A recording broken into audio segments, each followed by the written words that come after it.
بلکہ یہ ایک نیورو ہارمونل ہے، یعنی دماغ اور بھوک کے درمیان جو ایک بے ربطگی ہے وہ پیدا ہو جاتی ہے ان موٹے مریضوں کے درمیان. صحیح. اور اس بے ربطگی کی وجہ سے موٹے مریض بعض اوقات ویٹ ریڈیوس کرنے کے بعد ری گین کر لیتے ہیں، کیونکہ اصل میں وہ اس بیماری کو سمجھ نہیں سکتے. ہمارے جسم کے اندر بہت سارے ہارمونز جو بنتے ہیں، اور ان ہارمونز کی وجہ سے یہ موٹاپا جو ہے وہ اس کی افیکٹ کی وجہ سے دوبارہ سے ہو جاتا ہے. تو بڑا ضروری ہے کہ پیشنٹس کو اور یہ جتنے بھی موٹے مریض ہیں ان کو اس چیز کا اہتمام کرنا چاہیے کہ وہ اس کو کنٹینیوسلی زیادہ دیر تک اس کو خیال رکھیں. اگر ایک دفعہ وزن کم ہو گیا تو یہ نہ سمجھیں کہ بس اب ان کا کام پورا ہو گیا، اب ان کی اب جو مرضی کھائیں کیونکہ ہم نے وزن کم کر لیا. تو اس کو ایک بہت عرصے تک اس کو بیماری جس طرح آپ ڈائبٹیز کو ٹریٹ کرتے ہیں، آپ کو پتہ ہے کہ یہ بیماری ہے، اس کو ہم نے ساری زندگی ٹریٹ کرنا ہے.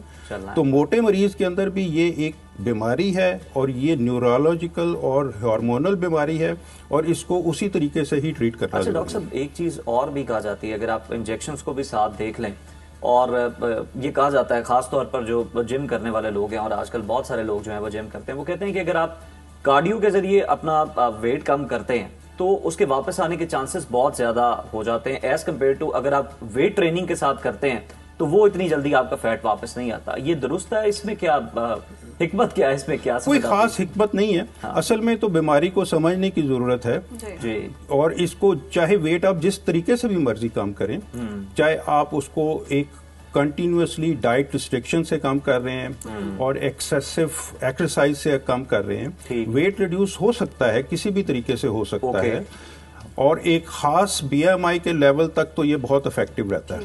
لیکن یہ جو سرجری کا بات کر رہے ہیں یہ وہ ان پیشنٹس کے لیے ہوتی ہے جن کے اندر یہ باقی جو کنونشنل میئرز ہیں یہ کام نہیں کرتے، تو پھر ان پیشنٹس کو ضرور سرجری کے بارے میں ڈیسائیڈ کرنا چاہیے، کیونکہ جتنا دیر کرتے جائیں گے وہ ٹائم اگر پاس ہو جاتا ہے تو اس کی وجہ سے یہ جو، کیونکہ ہم اس کو کہتے ہیں کہ موٹاپا جو ہے یہ بہت ساری بیماریوں کا ریزن بنتی ہے، ان کی ماں ہے، اور ان بیماریوں کو اگر کنٹرول رائٹ ٹائم پر نہ کیا جائے، چاہے آپ کو سرجری کے بارے میں ڈیسیجنز کرنا پڑے.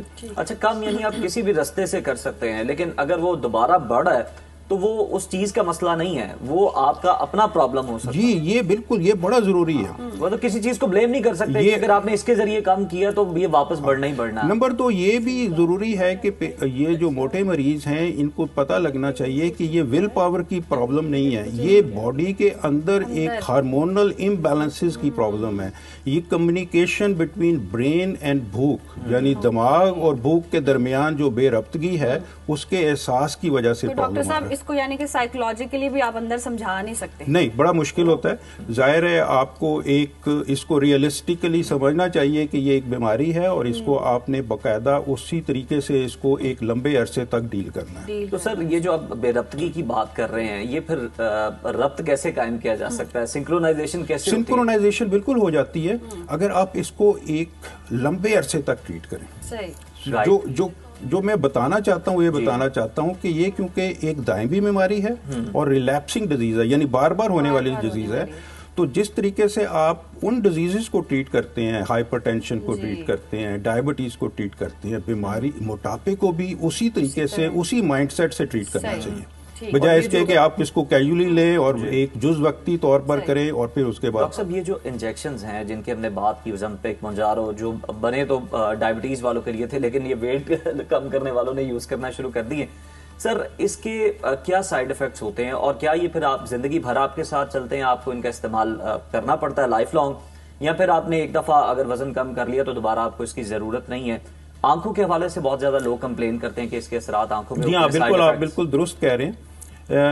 جس طرح باقی تمام میڈیسنز کے سائیڈ ایفیکٹس ہوتے ہیں، اسی طرح ان میڈیسنز کے بھی سائیڈ ایفیکٹس ہیں. اگرچہ یہ بہت اچھے ویٹ ریڈکشن اور خاص طور پہ ڈائبٹیز کنٹرول کے لیے تو یہ بہت اچھے انجیکشنز ہیں، لیکن ان کو بڑے لمبے عرصے تک استعمال کرنا چاہیے. اور لیکن یہ چیز ذہن میں رکھیں کہ یہ کس طرح سے کم کرتے ہیں. اچھا، یہ جو انجیکشنز ہیں یہ گیسٹرک ایمپٹنگ کو روکتے ہیں، یعنی کہ آپ کے معدے کی جو ایمپٹنگ ہے اس کو کم کرتے ہیں، تو آپ کو احساس رہتا ہے کہ آپ کا پیٹ بھرا ہوا ہے. انسولین کی ریزسٹنس کو یہ کم کر دیتے ہیں، تو آپ کی ڈائبٹیز کم ہو جاتی ہے. لیکن اس کے ساتھ ساتھ اگر آپ کا زیادہ انجیکشنز لے لیں گے یا کچھ پیشنٹس کے اندر یہ زیادہ افیکٹو اگر طریقے سے وہ اس عمل کو کریں گے تو پھر اس میں متلی کا آنا، پیٹ کا بہت زیادہ بھرنا یا بہت زیادہ ویکنس محسوس کرنا، تھائرائیڈ کے اوپر پرابلم کر سکتے ہیں جی. اور بڑا جوڈیشیسلی ان کو ان پیشنٹس میں یوز کرنا چاہیے جن کے اندر پہلے لبے کی سوزش ہوئی تھی، کیونکہ اس کی پرابلمز اس کے ساتھ آ جاتی ہیں، آنکھوں کی پرابلمز اس کے ساتھ ہو سکتی ہیں. تو یہ تمام سائیڈ ایفیکٹس بالکل درست ہیں، یہ اس کے ساتھ ہوتے ہیں. اور وقتی طور پر اور ٹائم کے ساتھ خود سے اس کو استعمال نہیں کرنا چاہیے، خود سے ڈوز نہیں بڑھانی چاہیے، اور اس کے ساتھ ساتھ ایکسرسائز اور ڈائٹ کا خیال ضرور رکھنا چاہیے. اچھا ڈاکٹر صاحب، اگر ہم سرجری کی بات کریں تو یہ سرجری کتنی محفوظ ہے اور کن لوگوں کو کروانی چاہیے، اور دوسرا اگر کروا لی ہے اس کے بعد پھر کیا احتیاط ہے؟ یہ سرجری جو ہے اصل میں ایک چیز تو یہ کلیئر کر لیں کہ یہ کاسمیٹک سرجری نہیں ہے. ٹھیک ہے. اور بیریاٹک سرجری جو ہے وہ ایک اوبیسٹی کے لیے ہے اور بیماری کو ٹریٹ کرنے کے لیے، نمبر 1. نمبر 2 یہ ہے کہ یہ سرجری جو ہے یہ معدے پر کی جاتی ہے. جتنی بھی سرجریز ہوتی ہیں یہ معدے کے سائز کو چھوٹا کیا جاتا ہے یا اس کو چھوٹا کر کے اس کو بائی پاس کیا جاتا ہے ان رطوبتوں سے جو کہ آپ کی غذا کو بڑی جلدی جذب کر لیتے ہیں. تو یہ 2 طریقے ہیں جو کہ معدے پہ کیے جاتے ہیں، اور اس سے مختلف پیشنٹس کے اندر ہم لے سکتے ہیں. بڑا ضروری ہے کہ سرجری کو رائٹ پیشنٹ پہ رائٹ ٹائم پر اور رائٹ پروسیجر کیا جائے. تو یہ ظاہر ہے اس چیز کو سمجھنے کے لیے پیشنٹس کو ڈاکٹرز کے ساتھ بیٹھ کے سیٹنگ کرنی پڑے گی اور ڈیسائیڈ کرنا پڑے گا کہ ان کے لیے کون سا آپریشن بہتر ہے.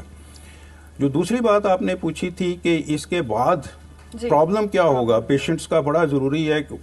جو بہت اپریہینشن پیشنٹس کو ڈائٹ کے حوالے سے ہوتی ہے، وہ بڑے کچھ متس ہیں، وہ یہ ہوتے ہیں کہ شاید وہ اس کے بعد کچھ کھا نہیں سکیں گے یا کچھ پی نہیں سکیں گے. تو یہ درست نہیں ہے. وہ تمام روٹی بھی کھا سکیں گے، چاول بھی کھا سکیں گے، لیکن ایک خاص ٹائم تک. دوسری بات یہ ہوتی ہے کہ وہ صرف لیکوڈ لے سکیں گے. بالکل نہیں، لیکوڈ صرف شروع کے کچھ دنوں کے بعد اور پھر وہ لے سکتے ہیں. تیسری جو بات ہے وہ یہ ہے کہ شاید ان کو بھوک بالکل ہی نہیں لگے گی، یہ بھی بالکل درست نہیں ہے. اور تیسری یہ ہے کہ ان کو شاید کھانے کا مزہ ختم ہو جائے گا.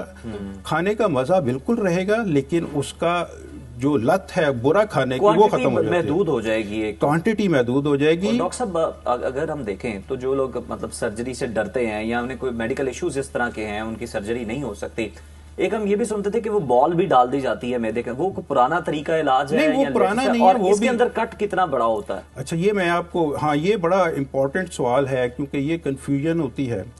عام طور پہ آپ دیکھا ہوگا کہ ہر گھر میں کسی نہ کسی کا پتے کا آپریشن ہوا ہوتا ہے، جو کہ ہم کہتے ہیں کہ لیپروسکوپی کے ذریعے پتے کا آپریشن. بالکل اسی طریقے سے بیریاٹک سرجری کے بھی اسی طرح سے ہول کیے جاتے ہیں جتنے پتے کے آپریشن کے لیے کی جاتے ہیں، اور اس کی بھی ریکوری اسی طرح سے ہے جس طرح سے پتے کے آپریشن کے ذریعے، بلکہ یہ بہت حد تک اس کے نسبت محفوظ طریقہ ہے اور جلدی ہو جاتا ہے. تو ایک تو یہ بڑا ضروری ہے بتانا کہ یہ بڑا کٹ نہیں لگتے بلکہ اس میں پنکچرڈ وونڈ کیے جاتے ہیں جو کہ 1 سینٹی میٹر سے چھوٹے ہوتے ہیں اور 3 سے 4 ہول کیے جاتے ہیں ایبڈومن میں، اور اس سے یہ سارا کا سارا سرجری کا عمل پورا ہو جاتا ہے. تو یہ بڑا ضروری ہے پیشنٹس کو بتانا کہ یہ ایسی ہو. لیکن یہ بہرحال ضروری ہے کہ جو بہت زیادہ موربڈلی اوبیز ہوتے ہیں ان کو آپریشن سے پہلے فٹ کرنا بڑا ضروری ہے. ان کو سانس کے مسائل ہیں، ان کو جگر کے مسائل ہو سکتے ہیں، ڈائبٹیز ہے، ان کو ہارٹ کے پرابلمز ہو سکتے ہیں. تو ان کو آپٹیمائز کرنا بڑا ضروری ہے، اور جب ہم آپٹیمائز کر لیتے ہیں تو ان کو ایک اچھے جگہ پر، ایک اچھے فیسلٹی والے ہاسپٹل میں ایک اچھی سرجیکل ٹیم کی اور انستھیزیا ٹیم کی زیر نگرانی، یہ ایک محفوظ طریقہ علاج ہے. یہ ایسا علاج نہیں ہے جس کے بعد آپ کو کوئی ہفتوں ریسٹ کرنا پڑے گا. ایک دن میں پیشنٹ ڈسچارج ہو کے گھر چلا جاتا ہے. محفوظ طریقہ علاج ہے. بہت شکریہ ڈاکٹر شہزاد صاحب آپ کے وقت کا. اور یقیناً موٹاپا ایک بیماری اور اس کو بیماری کی طرح ہی ٹریٹ کرنا چاہیے. جیسے بیماریاں ہوتی ہیں، آپ میڈیسن کھاتے ہیں، آپ اپنا خیال رکھتے ہیں، اور اگر موٹاپا عقل تو آنے دینا ہی نہیں چاہیے. اپنا لائف اسٹائل، ساری بیماریوں کی جڑ یہ ہے، ساری بیماریوں کی جڑ یہ ہے. اور اس سرجری کی اگر ہم بات کریں تو محفوظ سرجری ہے. جن کو ضرورت ہے ان کو ڈاکٹر کے مشورے کے مطابق ضرور کرانی چاہیے. صحیح جگہ پر جائیں، صحیح ہاتھوں میں اپنے آپ کو سونپے جناب، جہاں پر آپ کا بہترین علاج ہو سکے. بریک شامل کرتے ہیں پروگرام میں. Stay with us.